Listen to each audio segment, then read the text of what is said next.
Hello friends, take tips and tricks YouTube channel में आपका स्वागत है। तो आज हम इस वीडियो में बात करने वाले हैं DDR5 क्या है, क्या यह DDR4 रैम से बेहतर है। Random access memory it means RAM smartphone, PC, laptop जैसे डिवाइस में सबसे इंपॉर्टेंट पार्ट्स में से एक है, क्योंकि यह सीधे डिवाइस की स्पीड से रिलेटेड है। DDR4 मेमोरी का यूज पिछले 4 से 5 सालों से किया जा रहा है, और जब DDR5 रैम को साल 2022 में लॉन्च किया गया और लेटेस्ट लैपटॉप DDR5 रैम का यूज करने लगे। DDR5 DDR4 की कंपेयर में एक बिग जंप है, क्योंकि यह स्पीड और बहुत कुछ में इंप्रूव लाता है। आइए देखते हैं कि DDR5 DDR4 रैम से किस प्रकार डिफरेंट है।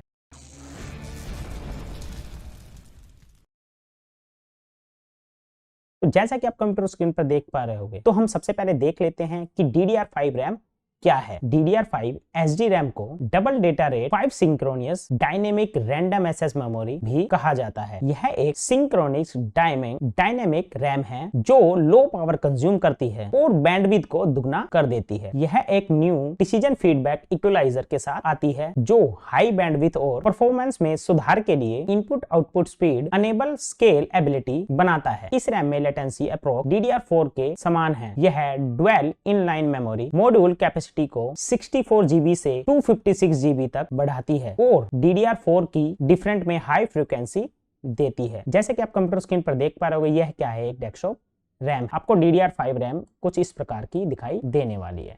ये है एक डेस्कटॉप वाली रैम। तो अब हम देख लेते हैं कि DDR4 RAM versus DDR5 RAM में क्या क्या अंतर आपको मिल जाते हैं। DDR4 और DDR5 रैम के बीच अंतर के मुख्य क्षेत्र में performance, capacity and cost include है। परफॉर्मेंस कैपेबिलिटी में बहुत सुधार हुआ है। DDR5 रैम की बेस बैंडविड्थ 4800 मिलीसेकंड आपको मिलने वाली है, जबकि DDR4 रैम की बेस बैंडविड्थ 3200 मिलीसेकंड आपको मिलती है। तो DDR5 रैम आपको 50% बेहतर परफॉर्मेंस प्रोवाइड करा देता है। हालांकि फ्यूचर में DDR5 रैम के लिए पीक परफॉर्मेंस 84 Mbps आपको मिलने वाली है। जैसा कि आप कंप्यूटर स्क्रीन पर देख सकते हो, DDR5 में आपको जो लेटेस्ट वाली जो DDR5 रैम आपको मिलेगी उसमें 8400 Mbps आपको स्पीड जो है बैंडविड्थ आपको मिलेगी। अब हम बात कर लेते हैं इसकी डेंसिटी के बारे में। आप यहाँ पे देख पा रहे होंगे DDR4 जो रैम है उसमें 2GB, 4GB, 8GB and 16GB आपको मिलने वाले हैं। लेकिन जैसे ही आप DDR5 में जाते हो तो आपको मिनिमम 8GB, उसके बाद यहाँ पे 16GB, 24, 32 एंड 64GB तक आपको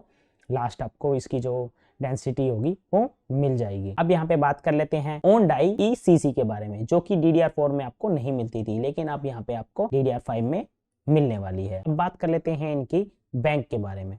आप यहाँ पे देख सकते हो जो DDR4 है वो आपको 16 बैंक्स देता था, लेकिन आपको जो DDR5 है वो 32 बैंक्स आपको मिलने वाले थे। अब यहाँ पे कर लेते हैं इसकी वोल्टेज के बारे में।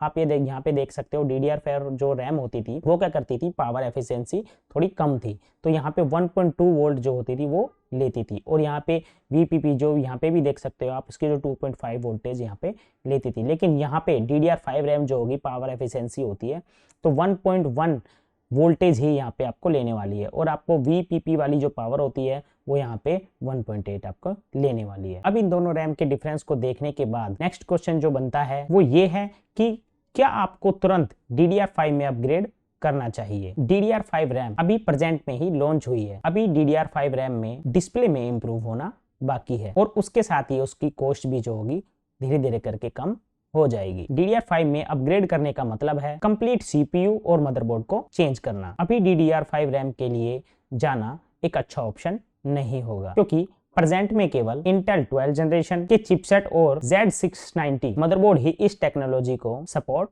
करते हैं। उम्मीद है कि AMD 2023 में नेक्स्ट जनरेशन के Ryzen 4 CPU के साथ इसके लिए सपोर्ट जरूर करेगा। किसी को अपनी पावर सप्लाई और UPS को चेंज करने की भी जरूरत हो सकती है, क्योंकि नया CPU और नया मदरबोर्ड हाई वोल्टेज लेगा। इसके अलावा अभी कुछ ही मैन्युफैक्चरर DDR5 रैम को बेच रहे हैं, इसीलिए यह अभी लिमिटेड क्वांटिटी में है, जिसके कारण इसकी कॉस्ट भी अभी बहुत अधिक। मेरा सजेशन है कि आप अफोर्डेबल प्राइस पर DDR5 रैम के बेस्ट रिजल्ट प्राप्त करने के लिए कम से कम 2024 या 2025 तक का वेट कर लीजिए। इससे आपको RGB लाइटिंग, ओवरक्लॉकिंग मॉड्यूल और बहुत कुछ प्राप्त करने का ऑप्शन भी मिल जाएगा। तो आज के लिए इस वीडियो में बस इतना ही। अगर ये वीडियो आपको अच्छी लगी हो तो इस वीडियो को लाइक करें एंड चैनल को सब्सक्राइब कर लें। अगर इस वीडियो से रिलेटेड आपको कोई क्वेश्चन पूछना है तो आप नीचे कमेंट करके मुझसे पूछ सकते हैं। मैं उस क्वेश्चन का आंसर देने की पूरी कोशिश करूंगा। Thank you. तो मिलते हैं नेक्स्ट वीडियो।